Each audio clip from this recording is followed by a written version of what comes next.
Option trading లేదా stock market related negative news చెప్పాలంటే నిజంగా నాకు చాలా బాధ కలుగుతుంది. ఎందుకంటే ఒక ఫ్యామిలీ ప్రాబ్లంలోకి వెళ్ళింది అన్నది ఒక పాయింట్ అయితే, మార్కెట్లో నెగిటివ్ని ఎక్కువగా చూపించడం, మార్కెట్లో కేవలం నెగిటివ్ గురించే మాట్లాడడం జరుగుతూ ఉంటుంది తప్ప పాజిటివ్ గురించో లేదా స్టాక్ మార్కెట్లో వెల్త్ క్రియేషన్ చేసే వాళ్ళ సక్సెస్ స్టోరీస్ కన్నా ఫెయిల్యూర్ స్టోరీస్కి ఎక్కువగా ఇంపార్టెన్స్ ఇస్తారు. అయితే ఇక్కడ మనం తెలుసుకోవాల్సిన కొన్ని పాయింట్లలో ఇక్కడ చాలామంది చేసే అత్యంత తప్పు, వాళ్ళకి సరైన అవగాహన లేకుండా ఎవరో చెప్పారు ఒక రకమైన ఆశ లేదా ఒక రాంగ్ డెసిషన్స్లో కొన్ని రాంగ్ ట్రేడింగ్ ప్రాసెస్లకు వెళ్ళి వాళ్ళ డబ్బుని చివరికి వాళ్ళ ప్రాణాలను కూడా పోగొట్టుకుంటాము. గత కొన్నాళ్ళుగా ఈ ఇష్యూస్ చాలా ఎక్కువగా అవుతూ ఉన్నాయి. మరీ ముఖ్యంగా మన తెలుగు రాష్ట్రాల్లో ఈ ప్రాబ్లం చాలా ఎక్కువగా అయింది. హైదరాబాద్ కాకుండా ఈవెన్ రూరల్ ఏరియాలో కూడా చాలామంది స్టాక్ మార్కెట్ పేరిట ట్రేడింగ్లోకి వచ్చి వాళ్ళ అమౌంట్ని లాస్ అయిపోయి చివరికి చనిపోవడం కూడా జరుగుతాం. వీటి పట్ల మనం ఎలాంటి చర్య తీసుకోవాలా, లేకపోతే మన చేతిలో ఏమీ లేదా అన్న పాయింట్ను పక్కన పెడితే కొన్ని ఇంపార్టెంట్ పాయింట్స్ని ఈరోజు మీ ముందు నేను డిస్కస్ చేయాలనుకుంటున్నాను. బహుశా ఏ యూట్యూబర్ కానీ ఏ మీడియా కానీ ఈ పాయింట్స్ గురించి మీతో డిస్కస్ చేయదు. ఎందుకంటే చాలామందికి ఇది అన్నెసరీ, చాలామందికి దీని మీద సరైన అవగాహన లేదు, చాలామందికి దీనివల్ల బెనిఫిట్ లేదు. రీసెంట్గా మన తెలంగాణలో మంచిర్యాల జిల్లాలో ఒక ఫ్యామిలీ మొత్తం కూడా సూసైడ్ కమిట్ చేశారు. అదేవిధంగా రీసెంట్ 1-2 మంత్స్లో నేను డిఫరెంట్ మీడియా సోర్సెస్లో తెలుసుకున్నాను. హైదరాబాద్, బెంగళూరులో కూడా బాగా చదువుకున్న వాళ్ళు లేదంటే జాబ్ చేస్తున్న వ్యక్తులు కూడా స్టాక్ మార్కెట్ పేరిట రాంగ్ వే ఆఫ్ ఇన్వెస్ట్మెంట్ చేసి ఆ అమౌంట్ లాస్ అయిపోయి అప్పులు తెచ్చి ఇన్వెస్ట్మెంట్ చేసి చివరికి చనిపోవడం కూడా జరుగుతాం. అయితే ఇక్కడ వీళ్ళు చేస్తున్నది కేవలం దురాశ అని మనం అనుకోవడానికి లేదు. Different people have different problems. ఒక్కొక్కరికి ఒక్కొక్క ప్రాబ్లం ఉండొచ్చు. చాలామంది స్టాక్ మార్కెట్ వరకు వస్తే లేదా వీళ్ళ ఫినాన్స్ దీనికి వస్తే వీళ్ళు ఒక సెకండరీ ఇన్కము లేదా ఒక రెగ్యులర్ ఇన్కము అనే ఒక మోటివ్తోనే ఇందులోకి వస్తున్నట్టుగా మనకు అర్థమవుతూ ఉంది. అండ్ సెకండ్ ఇంపార్టెంట్ పాయింట్, చాలామంది అంత త్వరగా ఒక్కసారిగా వాళ్ళు కొన్ని లక్షల కోట్లు తెచ్చి ఇన్వెస్ట్మెంట్ చేయట్లేదు. మొదట్లో వాళ్ళు ఇన్వెస్ట్మెంట్ చేసిన మీద కొంత రిటర్న్ రావడం, కొన్ని స్ట్రాటజీస్ సక్సెస్ అవ్వడం, ఆ సక్సెస్ అయిన తర్వాత వీళ్ళలో ఒక ఓవర్ కాన్ఫిడెన్స్ బిల్డ్ అయ్యి ఇన్వెస్ట్మెంట్ని పెంచుకుంటూ పోవడం కూడా జరుగుతూ ఉంటుంది. జనరల్గా ఈ టెక్నికల్ అనాలిసిస్లో లేదా స్ట్రాటజీస్లో ఏం జరుగుతుందంటే, కొన్ని స్ట్రాటజీస్ కొన్నిసార్లు సక్సెస్ ఇస్తాయి, కొన్నిసార్లు వర్కౌట్ అవుతాయి. అండ్ ఇవి ఎక్స్పర్టైజ్ ఉన్న వ్యక్తులకి బాగా అర్థమవుతుంది. ఈ స్ట్రాటజీస్ 50% సక్సెస్ రేట్తో ఉంటాయి. ఎప్పుడు కూడా ఏ స్ట్రాటజీ కూడా 100% సక్సెస్ రేట్ ఉండదు. ఏ స్ట్రాటజీ కూడా అన్ని వేళల్లో అన్ని నెలల్లో ప్రాఫిట్ ఇవ్వదు. అండ్ రిస్క్ మేనేజ్మెంట్ అనేది కూడా చాలా ఇంపార్టెంట్. ఈ టెక్నికల్ థింగ్స్ అర్థం కాకుండా చాలామంది కొన్నిసార్లు స్ట్రాటజీ సక్సెస్ అయిందని చెప్పి అదే స్ట్రాటజీ మీద ఇంకెక్కువగా అగ్రెసివ్గా ఇన్వెస్ట్మెంట్ చేస్తారు. ఇక్కడ చాలామంది వాళ్ళ యొక్క మిస్టేక్ ద్వారా చాలా అమౌంట్ని పోగొట్టుకుంటారు. ఎందుకంటే మొదట్లో వాళ్ళ స్ట్రాటజీస్కి కొంత లాభం వస్తుంది, కానీ తర్వాత అదే స్ట్రాటజీలో కొద్ది పెద్ద మొత్తం పెట్టినప్పటికీ అది రివర్స్ అయిపోతుంది అన్నమాట. సో ఇదొక కామన్గా జరిగే ప్రాక్టీస్.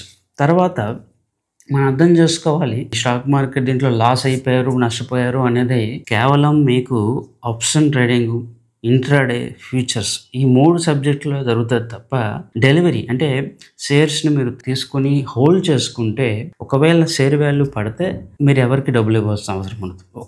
ఎన్నాళ్ళైనా కూడా ఆ షేర్ని మీరు హోల్డ్ చేసుకోవాలి. కానీ ఈ ఆప్షన్స్ అండ్ ఫ్యూచర్స్ లాంటి ఇవి టైం బౌండ్ కాంట్రాక్ట్స్. సో ఆ టైం బౌండ్లో మన స్ట్రాటజీ సక్సెస్ అవ్వాలి, ఆ టైం బౌండ్లో మనం విన్ అవ్వాలి, లేకపోతే ఆ పొజిషన్ స్క్వేర్ ఆఫ్ అయిపోతాం. సో ఈ కారణం కూడా వీళ్ళ స్ట్రాటజీస్కి చాలా ఇంపాక్ట్ చూపిస్తుంది. ఒకవేళ మీరు నేర్చుకున్న స్ట్రాటజీ క్యాష్ లేదా డెలివరీ స్టాక్స్కి అప్లై చేశారనుకోండి, ఒకవేళ ఇన్ కేస్ ఆ స్ట్రాటజీ ఫెయిల్ అయినా కూడా మీరు ఆ స్టాక్ని ఇంకొన్నాళ్ళు ఉంచుకోవచ్చు. ఎందుకంటే అది మీ స్టాక్ కాబట్టి మీరు ఎప్పుడైనా అమ్ముకోవచ్చు. కానీ అదే టెక్నికల్ అనాలిసిస్ లేదా ఎనీ స్ట్రాటజీ మీరు డెరివేటివ్ ఆప్షన్స్ లేదా ఫ్యూచర్స్లో మీరు అప్లై చేస్తే దానికి టైం ఉంటుంది. సో ఆ టైం లిమిట్లో సక్సెస్ కాకపోతే డెఫినెట్లీ లాస్ట్ని మనం అంగీకరించాల్సి వస్తుంది. సో ఈ బేసిక్స్ థింగ్స్ మీకు ఎవరు కూడా చెప్పరు. మీరు కొన్ని వందల కోర్సెస్ చదువుతారు, కొన్ని వందల వీడియోస్ చూస్తారు, కొన్ని రకాల స్ట్రాటజీస్ అప్లై చేస్తారు, కానీ నేను చెప్పిన ఈ బేసిక్ థింగ్స్ ఏదైతే మీ స్ట్రాటజీస్ని మీరు ఎక్కడ ఇంప్లిమెంట్ చేస్తున్నారు and me risk management and strategies ఎప్పుడైనా కూడా 50% సక్సెస్ రేట్తో ఉంటుందనే ఒక పాయింట్ని మనం యాక్సెప్ట్ చేయాలి. సో 50% సక్సెస్ రేట్ ఉంటుందని చాలామంది యాక్సెప్ట్ చేయలేరు. ఒక 2 సార్లు వాళ్ళు అనుకున్నది జరిగింది అనుకోండి, డెఫినెట్లీ ఇది మళ్ళీ జరుగుతుందని చెప్పి ఒక రకమైన నెగిటివ్లోకి వెళ్తారు, ఒక రకమైన రిస్క్ని తీసుకుంటారు. ఒకటి. రెండవది, చాలామంది వాళ్ళకు వచ్చిన లాస్ని యాక్సెప్ట్ చేయలేరు. అంటే ఒకసారి ఏదో కారణం వల్ల ఫెయిల్ అయ్యింది అనుకోండి, మళ్ళీ అదే స్ట్రాటజీకి ఇమీడియట్గా మళ్ళీ దాని మీద రివెంజ్ ట్రేడింగ్ చేయడానికి వెళ్తారు. ఆ రివెంజ్తో వెళ్ళి అది ఎక్కడికో వెళ్ళిపోతారు. ఇక్కడ నేను ఒక classic and live case study చెప్తా ఉన్నాను. నేను చెప్పే కేసు ఇంకెవరిదో ఆన్లైన్లో లేకపోతే ఇంకెవరిదో కాదు, స్వయంగా నా క్లయింటే. ఆయన నాకు ఒక హెచ్ఎన్ఏ క్లయింట్ అనమాట. ఆయన మా దగ్గర పిఎంఎస్ ఇన్వెస్టర్. కానీ సడన్గా ఒకరోజు ఒక మెసేజ్ ఆయన నేను చూశాను. ఎప్పుడంటే ఈ ఆప్షన్ ట్రేడింగ్ సంబంధించి జాగ్రత్తగా ఉండండి అని చెప్పి నేను ఒక వీడియో పంపాను. ఆ వీడియో చూసిన తర్వాత ఆయన నాకు ఒక మెసేజ్ పెట్టాను, ఈ వీడియో నువ్వు ఒక 2-3 నెలల కిందట పెట్టుంటే బాగుండు కదా, ఇప్పటికే జరగవలసిన నష్టం జరిగిందని చెప్పి ఆయన వచ్చి ఏం జరిగిందని చెప్పి నేను ఆయనకు అడగడం జరిగింది. ఏం లేదు, ఒక 1 month బ్యాక్ నేను ఒక స్ట్రాటజీ స్టార్ట్ చేశాను. ఆ స్ట్రాటజీలో మొదట్లో ప్రాఫిట్ రావడం మొదలైంది, కానీ వితిన్ 5 days తర్వాత లాస్ రావడం మొదలైంది. అండ్ ఆ లాస్ నేను కవర్ చేస్తూ వితిన్ 1 monthలో 1 yearని నష్టపోయాను అని చెప్పారు. Just imagine 1 monthలో 1 year. అండ్ ఇందులో ఆయన చాలా వరకు డబ్బులు బయట నుంచి లోన్ తెచ్చిన డబ్బులు కూడా ఉన్నాయి. చూసారా, ఇక్కడ ఎవరు తెలియని వ్యక్తులు లేకపోతే లేమని కాదు, ఈవెన్ ఒక హెచ్ఎన్ఏ హై ప్రొఫైల్ ఉన్న వ్యక్తి కూడా, మార్కెట్ గురించి మంచి అవగాహన ఉన్న వ్యక్తి కూడా ఒక్కసారిగా తన ఎమోషన్స్ని మేనేజ్మెంట్ చేయలేక ఒక రకమైన ట్రాన్స్లోకి లేదా ఒక మాన్యలోకి ఆయన వెళ్ళిపోయి ఒక 1 year వరకు 1 monthలో పోగొట్టుకున్నాడు. సో ఈ ఎమోషనల్ మేనేజ్మెంట్ అంటే చాలా చాలా ఇంపార్టెంట్. ఇక్కడ నాలెడ్జ్ లేదా ఉందా, ఎక్స్పీరియన్స్ ఉందా లేదా అనేది ముఖ్యం కాదు, మన ఎమోషన్స్ని మనం ఎంతవరకు కంట్రోల్ చేసుకుంటున్నామంటే చాలా ఇంపార్టెంట్. సరే, ఇవన్నీ ఇన్వెస్టర్ పాయింట్ ఆఫ్ వ్యూలో లేదా టెక్నికల్ పాయింట్ ఆఫ్ వ్యూ. ఇక్కడ నేను చెప్పవలసిన ఇంపార్టెంట్ పాయింట్ వచ్చి రెగ్యులేటరీ బాడీస్ అండ్ గవర్నమెంట్. ఇక్కడ జనరల్గా నేను అబ్జర్వ్ చేస్తున్న పెద్ద లూప్ హోల్ లేదా ఒక క్రైమ్ అనుకోవచ్చు. ఏంటంటే 12 సంవత్సరాల కిందట లేదా 15 సంవత్సరాల కిందట నాకు తెలిసి మీరు డిమాట్ అకౌంట్ ఓపెన్ చేయాలంటే ఫిజికల్ డాక్యుమెంట్ ఒక 30 పేజీల డాక్యుమెంట్ ఉండేది. F&Oకి క్యాష్ ట్రేడింగ్కి ఒక డాక్యుమెంట్, F&Oకి ఇంకో డాక్యుమెంట్, కమోడిటీకి ఇంకో డాక్యుమెంట్. F&Oలో ట్రేడ్ చేయాలి అంటే ఒకప్పుడు ITR కూడా అడిగేవాళ్ళు, అట్లీస్ట్ 6 months బ్యాంక్ స్టేట్మెంట్ అడిగేవాళ్ళు. సో దట్ ఆ వ్యక్తి యొక్క పొటెన్షియల్ ఏంటి, ఇన్కమ్ సోర్స్ ఏంటి, అవన్నీ తెలుసుకొని ఆయనకి F&O యాక్టివేషన్ చేయాలా చేయకూడదా అని డిసైడ్ చేసేవాళ్ళు. కానీ అన్ఫార్చునేట్లీ ఈరోజు అకౌంట్ ఓపెనింగ్ అనేది అంత డిజిటల్ అయిపోయింది. అండ్ అక్కడ నాకు తెలిసి వాళ్ళు క్లయింట్ యొక్క రిస్క్ ప్రొఫైలింగ్ అనేది చేయట్లేదు. ఇప్పుడు ఫర్ ఎగ్జాంపుల్ రీసెంట్గా తెలంగాణలో జరిగిన ఒక ఇన్సిడెంట్లో ఒక చిన్న మిడిల్ క్లాస్, అంటే వాళ్ళకి ఎటువంటి ITRలు కానీ ఇన్కమ్లు కానీ ఉండవు నాకు తెలిసి, అలాంటి వ్యక్తి ఒక 30 లక్షలు 40 లక్షల రూపాయలు పోగొట్టుకున్నాడు. అయితే ఎవరైతే స్టాక్ బ్రోకర్ కానీ లేకపోతే కరస్పాండింగ్ ఇంటర్మీడియట్ కానీ వీళ్ళు ఇంత అమౌంట్ ఇన్వెస్ట్మెంట్ చేసేటప్పుడు ఈ డబ్బు ఎక్కడిది, ఇన్కమ్ నుంచి ఇస్తున్నారా, అప్పు తెచ్చిస్తున్నాడా, ఆ క్వశ్చన్ మీరు ఎందుకు రైట్ చేయలేదు? అసలు మీరు రిస్క్ ప్రొఫైలింగ్ ఎందుకు చేయట్లేదు? ఒక డిమాట్ అకౌంట్ ఒక ఇన్వెస్టర్కి మీరు ఇస్తున్నారు, ఒక కస్టమర్కి మీరు ఇస్తున్నారు అంటే అట్లీస్ట్ మీరు ఆయనకు అడుగుతున్నారా, మీకు స్టాక్ మార్కెట్ సంబంధించి అవగాహన ఉందని మీరు అడుగుతూ ఉన్నారా, లేదా ఈ రిస్క్ గురించి మీరు అవతల వ్యక్తికి చెప్తా ఉన్నారా, ఈ ట్రేడింగ్ మీరు ఇలా చేస్తే ఇంత రిస్క్ ఉంటుందని మీరు చెప్తా ఉన్నారా? ఎవడు కూడా చెప్పడు. ఎందుకు చెప్తే వాడు బ్రోకరేజ్ వాడికి రాదు కదా. వీళ్ళు ట్రేడింగ్ చేసి నష్టపోతే లాభమైన నష్టమైన వీళ్ళకే, బ్రోకరేజ్ వాళ్ళకి. సో దట్ వీళ్ళు ఈ కండిషన్స్ గురించి కానీ ఈ ప్రాబ్లమ్స్ గురించి కానీ చెప్పట్లేదు. ఇది first thing. And second thing, government bodies అయినా సెబీ అయినా కూడా వాళ్ళ రెస్పాన్సిబిలిటీ పొజిషన్ ఏంటంటే కేవలము పీపుల్ యొక్క ట్రేడ్స్ గురించి, పీపుల్ యొక్క ట్రేడింగ్ అండ్ ఆ ట్రేడింగ్లో వచ్చే ప్రాఫిట్, ఆ ప్రాఫిట్ మీద మనం ఎంత ట్యాక్స్ తీసుకుంటామా, మనం ఎంత ప్రాఫిట్ అరేంజ్ చేద్దామా అనే మైండ్ సెట్లో ఉంటున్నారు. కానీ ఏ రోజైనా కూడా ప్రజలకి ఎడ్యుకేషన్ ఇవ్వడానికో, అవేర్నెస్ క్రియేట్ చేయడానికో, వాళ్ళని సపోర్ట్ చేయడానికో గవర్నమెంట్ కానీ సెబీ కానీ ముందుకు లేవు.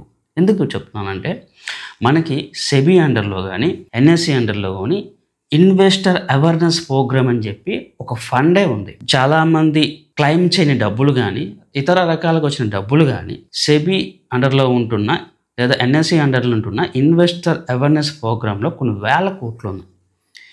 నాకు తెలుసో లేకపోతే మీకు తెలుసో గత 1 ఇయర్లో ఎన్ని అవేర్నెస్ ప్రోగ్రాంలు కండక్ట్ చేశారు, ఎన్ని అవేర్నెస్ వీడియోస్ పెట్టారు, ఎన్ని అవేర్నెస్ స్టెప్స్ తీసుకున్నారంటే జీరో. అసలు జీరో. ఇన్వెస్టర్ ఎడ్యుకేషన్ అనేది లేదు. అండ్ నేను మొదటి నుంచి చెప్తున్నట్టుగా డిమ్యాట్ అకౌంట్ ఇవ్వడము లేకపోతే మ్యూచువల్ ఫండ్ అకౌంట్ ఇవ్వడం it's different process. F&O derivative account ఇచ్చేటప్పుడు ఆ వ్యక్తి యొక్క పొటెన్షియల్ ఏంటి, అతని ఎర్నింగ్ ఎలాగ చేస్తున్నాడు, ఆ డబ్బులు ఎక్కలేం చేస్తున్నాడో ఆయనకు అవగాహన ఉందా లేదా, ఆ మాత్రం తెలుసుకుని ఇంగిత జ్ఞానం మన సెబీకి కానీ అండ్ కరస్పాండింగ్ లీగల్ బాడీస్ కానీ లేవా? ఎంతవరకు వీళ్ళు ట్రేడ్ చేస్తే ఆ బ్రోకరేజ్ వస్తుంది, ఆ బ్రోకరేజ్ని తీసుకుంటామా, రేపు ప్రాఫిట్ వస్తే దాంట్లో క్యాపిటల్ గెయిన్స్ తీసుకుంటామా? వీటి మీద ఉన్న శ్రద్ధ ఇన్వెస్టర్ ఎడ్యుకేషన్ మీద ఎందుకు లేదు, అండ్ ఇన్వెస్టర్ ప్రొటెక్షన్ మీద ఎందుకు లేదు?